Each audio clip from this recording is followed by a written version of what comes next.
Welcome to Reseller Recap, where we talk all things reselling across multiple platforms. Join us for real-life discussions on how we crush the elusive work-life balance. Grab a coffee and join us now. Hi guys, welcome back to Reseller Recap. This week will be part 3 of our interview with Yoda Yee, the founder of Threecolts. So let's get started now. Well, they don't even know things that are even more modern than that. Like the pre-iPhone era is almost like an archaic era to many, which is like iPhone was 2011, 2009. It wasn't 2009. That long ago. Crazy. Yeah. We were just talking about that because we were talking about how our kids, they have smartphones. And I'm like, my son, he cracked the whole back of his iPhone. And I was like, you want to know why he did it? Because he's not paying for it. I paid for all of the phones that I had. Yeah. And I was like, granted, it was like $20. And they were like, wait, what? $20? And I was like, well, it was a flip phone. And it was $10 for the phone and $10 for the service. We just had that conversation this morning because he's like, when can I get a phone? I go, you're 7. I said, when you can buy it and you can pay for the monthly service. And he's like, how much is a phone? I'm like, $1,000. A lot. How much is monthly service? $150. And he's like, really? You pay? I'm like, what? At least get him a track phone. Those are like $200. No, he doesn't need. No, give him an AirTag. Give him an AirTag. I got him because we just went on vacation. Actually, because Morgan is the queen of AirTags. All my kids are AirTags. She's got 7 kids and all their stuff. The amount of AirTags, like Morgan should have stock in Apple. But I got for real. That it actually like snaps into like a little watch band. So we just went on a vacation and we were up north and it was like, it's kind of like old school campy vibes at this like country club my friends belong to. We're not country club people, but they are. And so I was like, okay, you can go to the rec hall, stay here. And then I could see him on my phone, like where he's at. Well, we went to pick him up and he's not there. I see he's like down the hill. And sure enough, they're like rolling down the hill into like the golf greens onto courses, like racing each other. And I was like, we wouldn't have been able to find you without this AirTag. Like I could see where you were. So like, man, I've always thought to myself, like, at what point is it healthy to give a phone to a kid? And that's when you know there's a generational divide. When I start thinking to myself, like, it's like, you shouldn't have a phone until later because any kid will look at me and be like, you're a psychotic human. But there is something to be said about like the psychological impact of having the internet right there. Sure. And as you get older, obviously you can be mature about it. You can think about it. It becomes a tool set rather than absorbing media. But I'm sure like our parents were saying that about us in front of the TV and then someone else about something else. You know what I mean? I'm sure every generation has this kind of discussion, but the phone component is just so much in it that could distract kids at any level. Because you can do anything you want, good or bad, at the tip of your fingers in seconds. And the kids nowadays, I feel like also we had more common sense. Like kids nowadays, I'm like, even my kids sometimes I'm like, what was the thought process? Like I'm not following. I do not compute. Like, because they get everything instantly, and so they're always after this like instant gratification thing. I think that's what it is, because that's like take a beat. Like that's what we always talk about. Like stop a second, think about what you're doing, because when we used to get that like lecture in school, like once it's on the internet, it's on the internet. Like it can't be deleted, even if you think it's deleted. Like that was real then during dial-up, but now like that is like more true than ever. Like you cannot. I tell my kids all the time, they're like, "Oh, let's go play Ding Dong Ditch." I'm like, "How about no?" Like there are cameras now. The electric cars have camera. Like no, like can't do that stuff anymore. No. Yeah. Although like, Ding Dong Ditch, I feel like is wholesome enough that your neighbors would laugh about this a little bit. Yeah, but then they're like, "Oh, let's go TP," and I'm like, "No, no." We're not ready for egging a house. I'm like, I would never egg a house now. You know how expensive that is. Yeah, dude. And I'm like, we didn't have cameras everywhere, and then you guys are so dumb enough to record it. Like, yes. No, like that wasn't it. When we were kids, we had flip phones that didn't record. There were no doorbell cameras. There were no drones. None of that existed. Like you can if you do that now, like they're gonna have your face on like 20 different devices. Like, please don't. I do not have bail money. Like, please don't. And there's like no way for a child to have that foresight either. And that's the scary part. Yeah. And there's like, then there's the social pressure, right? Because your kids are going to be surrounded by people who will have parents that succumb to that and give them a phone. And so as soon as one kid gets a phone in the school, it becomes like a poison for every parent to have to deal with. Doesn't matter what it is. If one of them learns a word or learns about something, learns about like, because my son's about to go into 3rd grade. So there's like body changes. So they're all kind of starting to talk to one another about things. And we're like, okay, we probably have one more year of a few things that may disappear. We have, matter of time before these things come out, and just... there goes your child. I'm like, don't rush it. Because he's like, I want to be a grown up. Okay, great. Okay, you can start paying rent. Here's the things that come with being grown up. You can start paying rent. You can start buying groceries. Start by buying a phone. Let's get you there. Well, no, but how long it's going to take you to save up to do that? Yeah, but his iPad, his Switch, I made him buy all that. I said, you have to, like, if it is, I want you to. How does a child accumulate value or cash enough to buy us a Nintendo Switch? What is this kid doing? He must be like a god. Or what? I was nowhere near this. Because they, for birthday parties now, the kids don't ask for presents. They ask for money. Yeah. Like, that's the area we live in. They don't ask for, so they invite 20, 30 kids. Each family gives $20 to $40. Eventually it adds up. My son right now, he asked for a PS5. He has the newest Xbox currently. And he's like, yeah, but now I want a PS5. Mind you, we have a PS5. We have a PS5. But he wants his own. He wants his own in his room. And so my husband's like, okay, you're going to work for it. And so he's like, well, how much is it? And I think they're like $400-$500 right now. And so he's like, well, what do I have to do? And I was like, you better not give him that. You better make him work. And he's like, no, I'm going to have him go door to door. He's going to like mow some lawns. He's going to work for this summer. I'm like, good, because like these kids, they want everything, the newest electronics, and then have it for a week, and that's it. They're over it. He's played his Switch like 6 times because we told him to play a Switch. It is. It really is. He has a dirt bike, and like, so my husband's really into motorcycles and dirt bikes and stuff. So he got him one, and they would like ride together. Well, now he's like, can I just sell the dirt bike for the PlayStation? Like, no. I mean, reseller's mentality. Reseller's mentality. Well, true. Actually, I have to say, like, because my son works for me, like he's an employee. And so when I go sourcing, like when he's not in school on weekends and stuff, he's helping me load carts. He's helping me take packages. He helps me label stuff. Like, I've got him going. So he loves to go through his old toys, and he's like, I want to sell this. Can we sell this? Can I keep this? Can you not sell this one? Can I shop at mommy's store for this, present or whatever? And so, I mean, it has so many perks. That's why I was telling you, I was like, there's a lot more like moms that do this jobs, or parents, I should say. It's not even just moms. Like in our community, we have a lot of dads too. Like some that work, they work 2 jobs, and this is their second side gig just to try to help pay for all their kids' sports and activities. There's a lot of us that are doing kind of the juggle act. So anything to help make it easier, like we're all for. Literally. If you have anything for receipts, my kids are currently scanning in all of my receipts, and they keep quitting, and then the next kid picks it up, and then that one quits. So one of the things that we're trying to do, like the photo to PDF like tools they have on phones that you guys probably like load up your receipts. One of the things that we wanted to do, and we're kind of testing this and we're kind of figuring it out, is like, can we just have you guys upload it into Inventory Lab, and we just assign it to whatever it is that it's assigned to based off the date that pulls up? Because like AI at this point can read what's on this receipt, right? And one of the things that we've done now at the very least is on our reimbursement tool side, you just upload your receipt once and we'll associate it to the ASIN on our side. And you don't need to tell us which shipment is for. Like before, when you had like a lost inbound with a lot of these like tool-based providers, you had to like, for this lost shipment, please provide a receipt.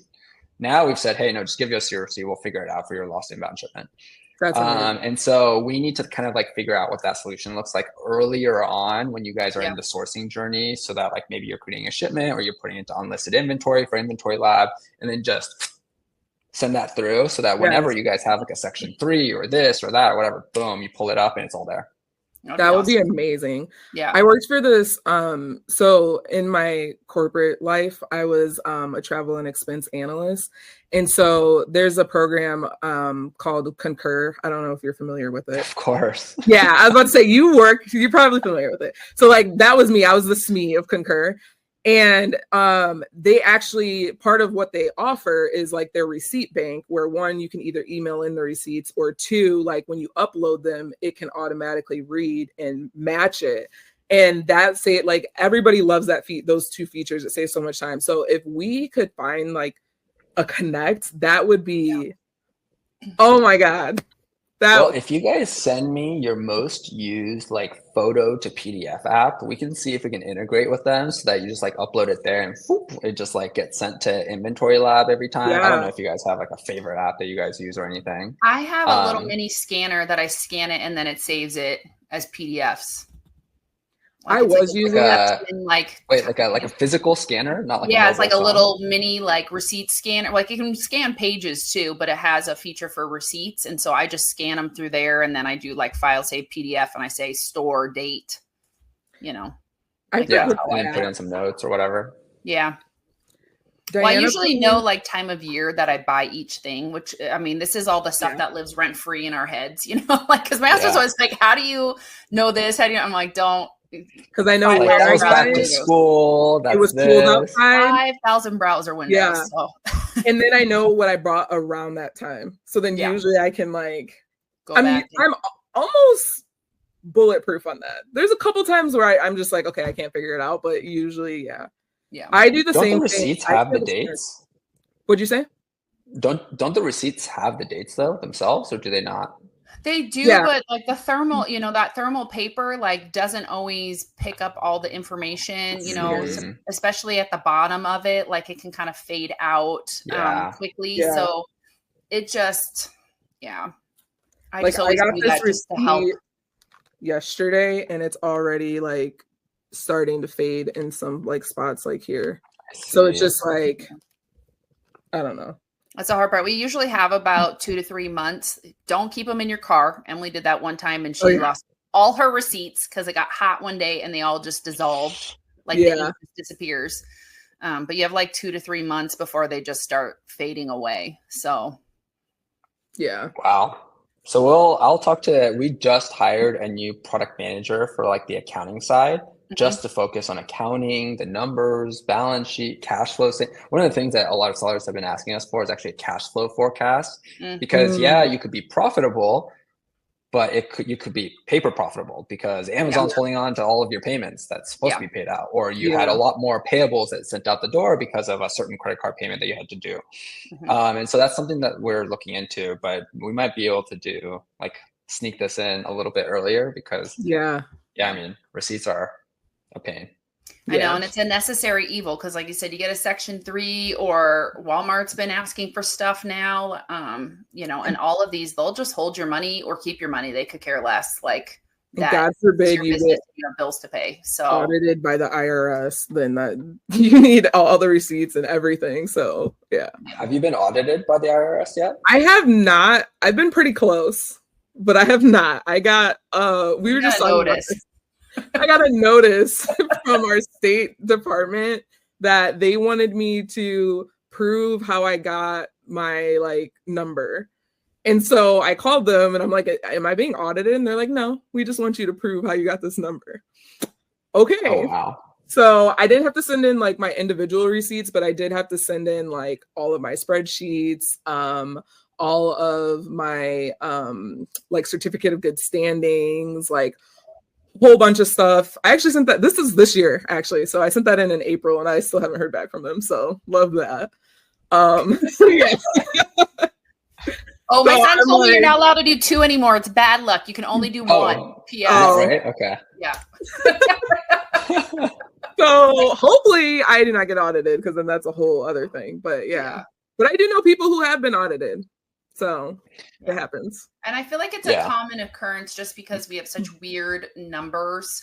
There's such big numbers, but then there's such like a small profit by the time you come out of it. And a lot of resellers have a hard time finding CPAs. So luckily we found a really good one in the group. He does a lot of wholesalers, and he did my numbers this past year. And, you know, I was able to just pull everything from Inventory Lab and all my Excel spreadsheets that I just live in. And so he was like, could do it, because he said it's just, it's usually a cluster. So he goes, this was much cleaner. Like, thank you for pulling everything that I needed. And I was like, well, thank Inventory Lab, because that's what I put everything into. So that's pretty awesome. Do you guys like have a lot of your expenses on like 1 or 2 credit cards? Like, are you guys pretty good about doing that? Yeah, like I have business credit cards. Like I'm the queen of rotating credit cards. Like I find a new one that's got like 0 APR for like 12 months, 15 months. So I've never had to do a loan, knock on wood. So I have one. I have a business debit card and a business credit card, and I keep everything between those two. We were thinking about potentially integrating with Plaid. Which then connects all the banks over. So it's like, okay, like if you wanted to have one accounting platform, boom, you like just connect it and then you'll just have it in Inventory Lab. We haven't figured out how we would want to prioritize that, because obviously with the whole accounting shift that we want to do with Inventory Lab accounting, there's just a lot that we could think through. And so that was one of the ideas that came up actually earlier this week. We were talking about it, just to make it even simpler for your CPA. Because I think it's cool, because like right now, like I'm just adding all my receipts and putting them in Excel spreadsheets, but sometimes it's business expenses and sometimes it's inventory expenses on the same receipt. So that's the only time that then I'd have to kind of separate out. But yeah, I even put like what credit card I purchased it on, so that I can go back and make sure when I check my credit card statements that I've got everything, because sometimes there is just a receipt that goes missing. The machine won't print out a receipt. Like gas stations are notorious for not printing out the receipt. And I'm like, okay, well, I've had to buy gas for the business car, you know, so I don't have a receipt. I can't, you know. Reconciling? Is a statement not good enough in those scenarios?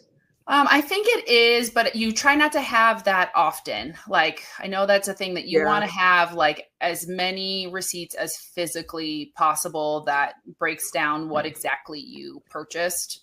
So, I mean, that's why like gas, you can kind of get away with, but, you know, like when it comes to inventory, like a lot of them, depending on what platform you buy through, like you can, Morgan and I are big Scan and Go fans on Walmart, because it actually will save like what you purchased digitally as well. So you have a paper and then you have kind of a backup saved under your profile. So if you lose that receipt or that receipt gets messed up, then you can go in and just like do a PDF of that. Wow. Yeah. Okay. So that's something that we'll look into. We have a lot of back behind the scene, not fun paperwork. That's part of this. So it's not just like selling. Yeah, but I think that's where the opportunity is for like you guys, like the softwares is the stuff that we don't want to do. How can we make it easier, faster, efficient, and be better? That is what we, once again, Morgan, we're up for the challenge. Yes. Love it. Like putting all the inventory in Inventory Lab, and then you can break out what's sold on Walmart and what's sold on Amazon. Thank you. There goes my Excel spreadsheet I don't have to deal with anymore. When I was doing FBA, my like favorite part about Inventory Lab was the inventory valuation at the end of the year, because oh my gosh, I had to do it manually this year because I sold primarily on Walmart, and me and Jen were going through like all of our inventory and then like assigning the value, and we were like, when did we get this much inventory? Like, why did we do this? We have 500 or 600 problem types of things. It's a good problem, but it's a bad problem, because it's a good problem because, you know, the money, but then it's like all this stuff is here. So then we started finding stuff that wasn't listed, and then it was just a whole thing. And I'm like, okay, so now we need to get into like doing a more inventory more than just like 1 or 2 times a year. So we're like keeping up with stuff. But yeah, that was during tax time. That was not fun. Hopefully we can help you guys solve that problem at the very least. Yeah.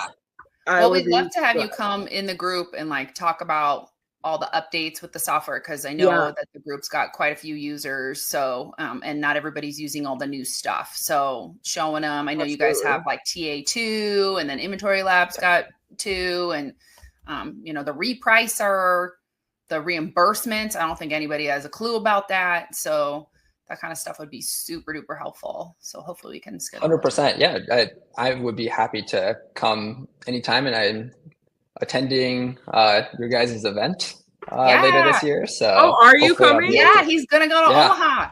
Yay! I will be in Omaha. That's so exciting. I diverted my flight from Seattle, so I'm going to Seattle to meet Amazon, and then instead of going home, I'll fly through Nebraska. Love it. That's everybody so wants to go to Nebraska in July.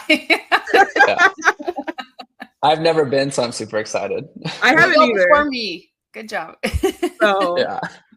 Sorry, you'll be enjoying Europe though, because London and like the UK is absolutely beautiful during July. I'm so excited. We're all jealous.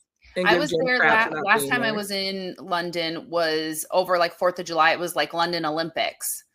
Oh, nice. So that was kind of a crazy. What was that? 2012. Yeah. Yeah. I think that was London Olympics. So yeah, that was kind of a crazy time. I got stuck. I went out to like Stonehenge. I always say that wrong. Yeah. Stonehenge. Yeah. And because they were checking, all the trains for like bombs or anything because of the Olympics, it was delayed 8 hours, and I had a flight out the next morning. So I didn't get on like a train back to London. It was like almost 3 a.m. and my flight left at like, oh my gosh. So I literally like got back, threw everything in my suitcase, and I'd go like straight to Heathrow. So I'll fly back. Wow. That's kind of nuts. So I was like, don't travel on a train the day before to anywhere. Day before you go on a flight. Like I've learned that. So I think that was a very special case. Most of the time getting on a train should be okay. Consistent. And they were so good the whole time. And then that day I was like, is it just because we're so far out? Like it was like the day before it started. I think that it just was crazy. Are you doing any of like the fun, like I guess July, maybe British Open or Wimbledon? I guess Wimbledon is in June. I don't know. Maybe. Well, no, we'll go down to Hampton Court. So we'll go by Wimbledon, but we're doing Scotland for like a week, and then London for a week, and then France for a week. So we're going to hit what we can hit. And we know it's not going to be everything, but we'll also have my 7-year-old. So it's like, what can he handle? I mean, he's kind of a tank, but he gets tired too. So we'll do what we can. I think we got like Tower of London. I spent a whole day there, like last time I was there. When you were talking about earlier, like the vibe between like America versus like UK and stuff, it was really interesting, like talking to some of the workers there, because they were like, wow, Americans, you guys are just so patriotic and like so supportive of your country. And I was like, are we? Depends on part, sir, but okay, like it was just really cute. Like they were very fascinated to like talk to an American, and I was like, okay, good, because you never know how people are going to take you in a foreign country. Are you going to like us? Are you not going to like us? Do I say I'm Canadian? Like what do I do? What's funny is I think like politics is one of those things that is it gets over hyped to some degree. I think most humans don't actually pay attention to politics. I agree. And so like there were some people that I met here, and I was telling them about my college experience, and a typical college experience, they're like, oh, did you guys have red Solo cups, those red cups? Did you guys play beer pong? It's like, wow, I guess we did. We are stereotypical Americans. Yeah. Well, and he was telling me, this guy that I was thinking, like, I don't know how much you're working at the Tower of London. I don't know what this pays. Like, if somebody was working national parks in the US, like that is not a high paying job, right? So this gentleman was saying that his wife flies to New York to go shopping for the holidays. It's cheaper for her to fly to New York, buy everything, pack it in suitcases, and bring it back to London than it is to buy everything in London for the holidays. And I was like, really? Like, I feel like that's flipped in the last 3 years. I was just I'm like, New York of all places, like everything's really jacked up in Manhattan. The flights and paying the baggage back, I just was really, really surprised. So I don't know. I was talking to this guy like a ton. The pound was like a lot stronger back in the day. So I can like kind of see where it was maybe pre-pandemic or pre-Brexit, sorry. Yeah, it was like, but I think it was almost 2.5 to 1. Like it was like at one point, maybe. Yeah, I think when I was there it was like 250 US to £1. So now it's like 1.35. So it's oh, like a lot it? more. That was like Euro. Yeah. That's like Euro. So when you come to Europe, it's gonna feel great for you. Because it's not gonna be that far off. Yeah. Yeah, it's gonna be like everything you're gonna feel like is super cheap. Then like the quality of life generally is easier. It's cheaper in the groceries as well as the restaurants, drinks, kind of everything is a little bit cheaper here than my experience in New York specifically. Yeah. But yeah, it's completely changed from that perspective. I'm excited.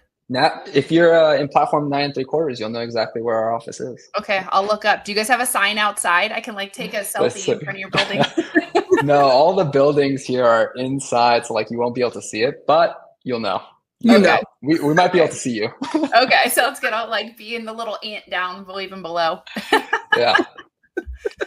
If I wasn't in Morgan, Omaha, I would come say hi. Yeah, I know. Well, I think I'm there like when you're in Omaha. I mean, I don't know, I'm there for a week, but I'm sure you're probably Amazon and then Omaha like while I'm there. Yeah. So otherwise we could have met up. So Morgan, do you have any other questions for Yoda? No, this was great. Sorry for like brain dumping all of our ideas on you. Yeah. For the last hour. We are more than happy to hear this. Generally after a podcast, it's not like I've done many podcasts, but the 2 or 3 that I've done now, I've shared it with the product team because oftentimes we get really good feedback and it's like so important for them to hear this so that we can kind of move towards that. But I mean, Jen, I think you shared a bug at Prosper that we went in and solved it and got it done for you within the same week. And so we'll listen to this podcast back again and make sure that we get everything resolved for you guys. Okay. I'm like, because we can meet with you again. We can make a list. Yeah. We're good at those. We're ready for the challenge. Okay, awesome. Love it. Thank you so much, Yoda. It was such a pleasure. And we will talk to you again soon. Bye. Thank you. Bye.